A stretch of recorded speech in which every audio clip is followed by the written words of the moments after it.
We are now recording. Oh, yes, we are.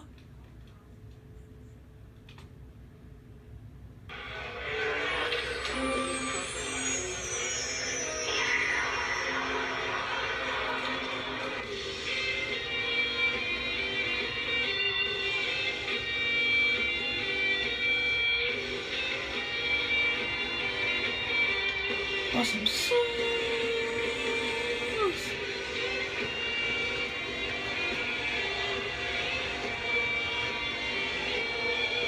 Testify.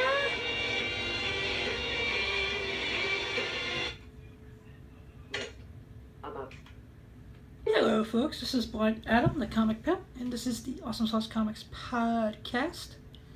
And today's episode is being brought to you by the terifi con at the Mohegan Sun, happening this weekend, the 19th, the 20th, and the 21st.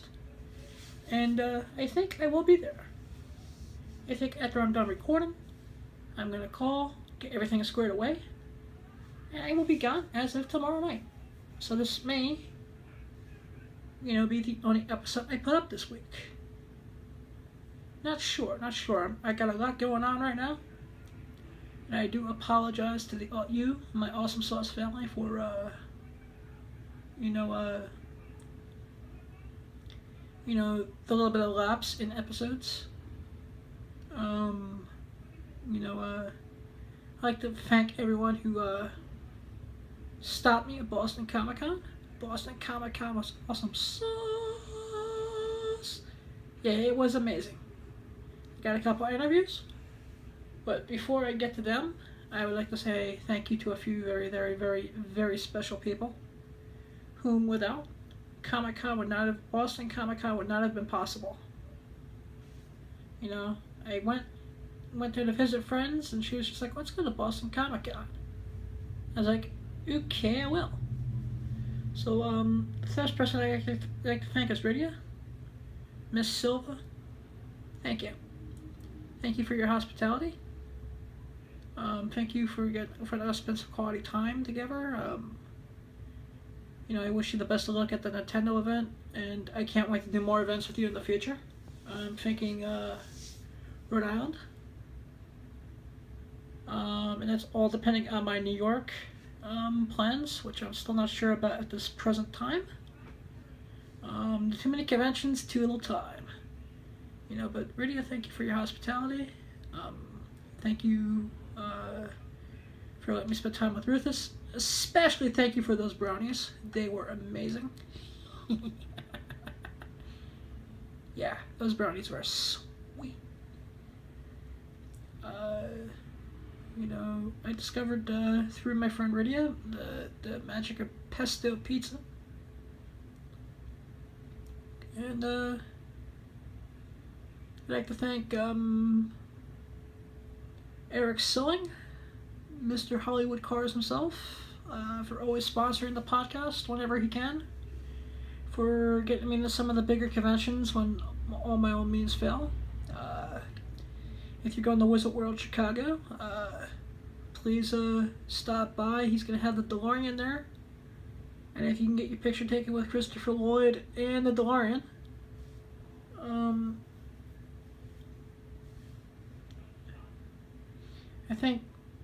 not sure what to do with the Michael J. Fox photo op. I know it's $150, but ask Eric, and it might be with Michael and the DeLorean.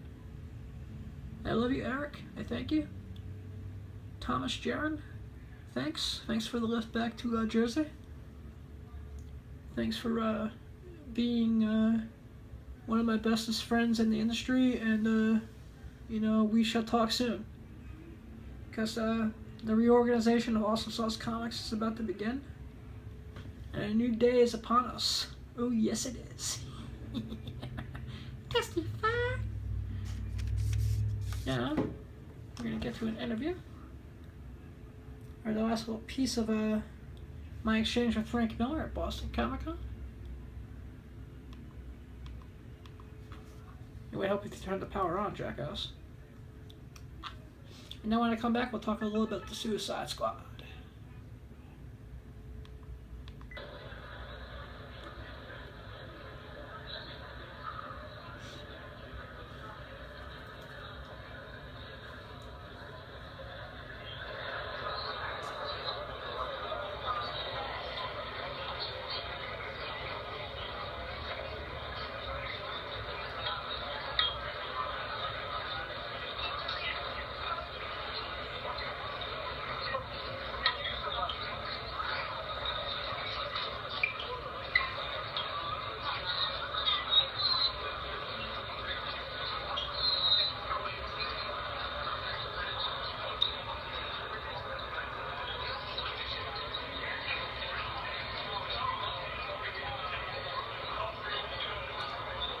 Let's shoot in a second.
Right?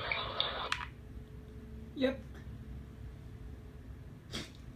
You know, and that does it. That's my exchange with Mr. Frank Miller. I got a Dark Knight Master Race #1 signed. I got a Dark Knight Returns trade signed. I was so hot and overheated.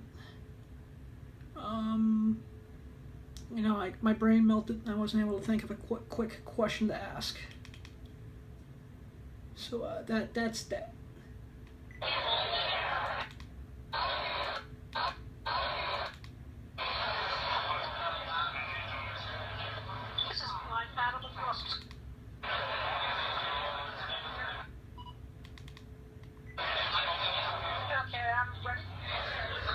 This is Blind Adam with the Awesome Sauce Comics podcast. I'm here at Boston Comiccon with Eric Larson of Savage Dragon. How you doing, Eric?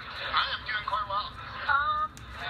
Let's see, how's it feel being at Boston Comiccon? To be what? How's it feel being at this year's Boston Comiccon? It's very warm.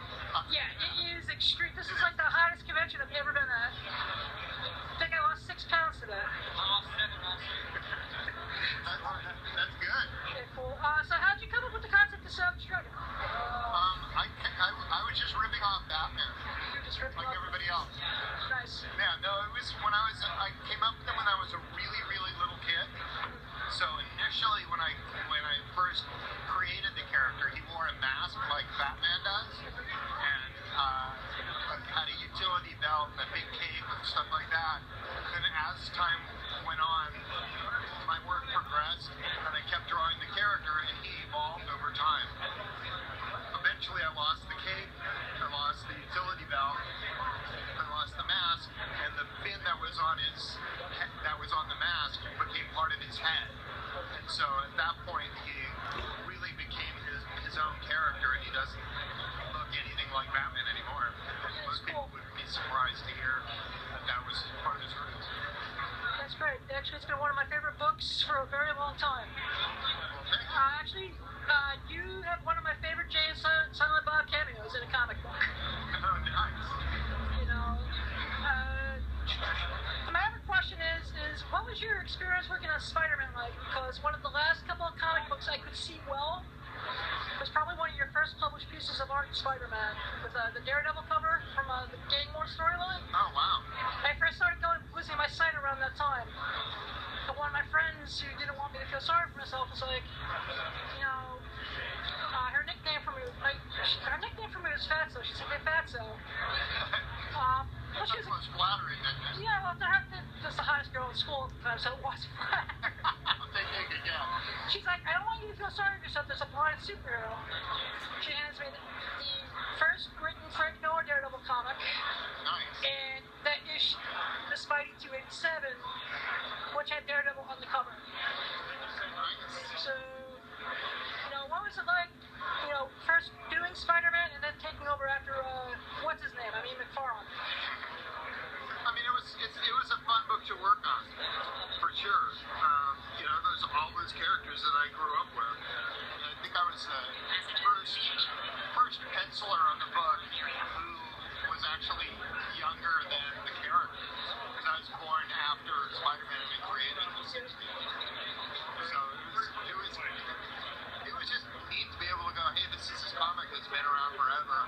these characters that I loved as a kid, and just to be able to do that for a living, it's like, well, that's pretty awesome. Yeah, I mean, I thank you for the memories, because really, your work, Todd's work, that whole era helped me. You guys made having a disability seem cool. So at this point, are you completely blind, or? No, I'm about 85. 85. So I have light perception, I see certain shapes, certain colors, but there's like no real definition to it. Okay, so you can't read at all at this point? I read Braille, and, that's what strippers are for. Oh, okay. I have 2 friends that work at S'mores, who I've hired to read my comics to them. Oh, nice. They're aspiring actresses, so we met there, because I went there before I did an appearance at Howard Stern as an aspiring comedian. Okay. We've been friends ever since, so I'm like, would you guys like a side gig reading a blind guy's comics? And they said, sure. Wow. So, is it the same experience as being able to read a print comic as I was as a kid? No. No. But I'm not going to let my blindness deny me of the thing of being in an industry that's made me feel whole. That's cool. And I even now I'm coming up with my own concept or a comic that I actually was thinking of submitting to Image. All right.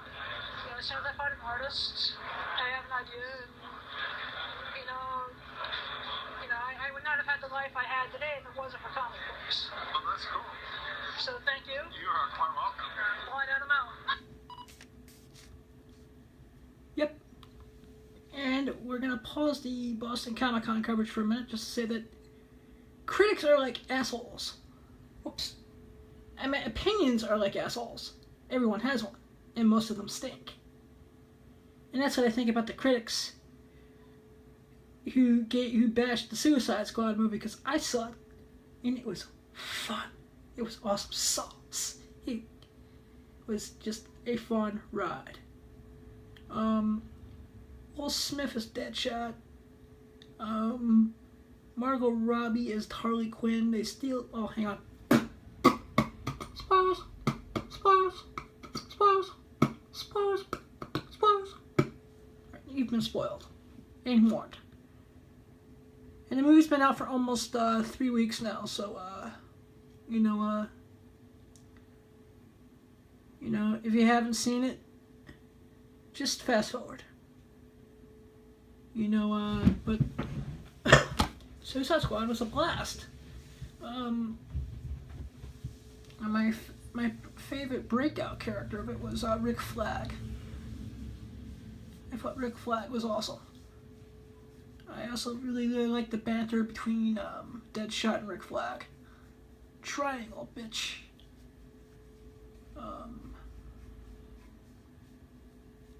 I guess we'll have to wait for DVD, but I actually liked Lita as the Joker. I thought he was in it just enough.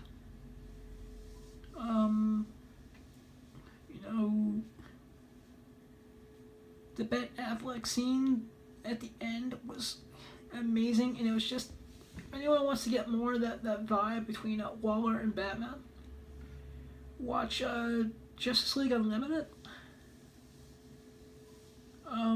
Season 2, you can read the books.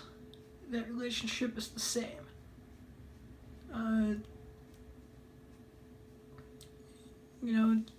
The whole thing with Deadshot and his daughter, this is the first time with a DC movie it felt exactly like the comics.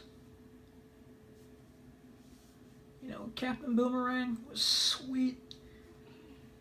I kind of wish, I kind of like the fact that they made Killer Croc the comedy relief, except for In the Sewers. I love the fact that they homaged the Alex Ross cover for Batman Harley Quinn #1.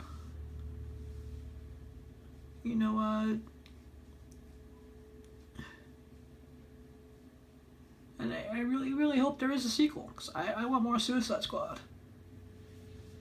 I hope that we get a Gotham City Sirens movie down the road. Say, you could bring Poison Ivy into Suicide Squad 2, and then have the other movie become, the third movie be Harley Quinn in her own solo movie. And bring in Catwoman. And what you do is you bring in, for the first time ever, you bring in Cameron. What the fuck's her last name? She's gonna be a terrific con.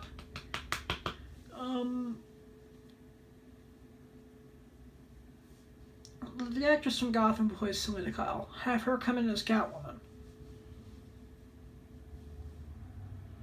And then you can bring in Janet Jameson as Poison Ivy.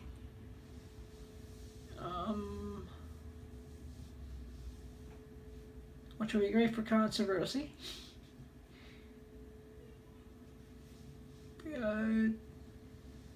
But it's got me pumped for Wonder Woman. It's got me pumped for Black Manta being an Aquaman. You know, great time to be a DC Comics fan with that. Going to get to the next interview.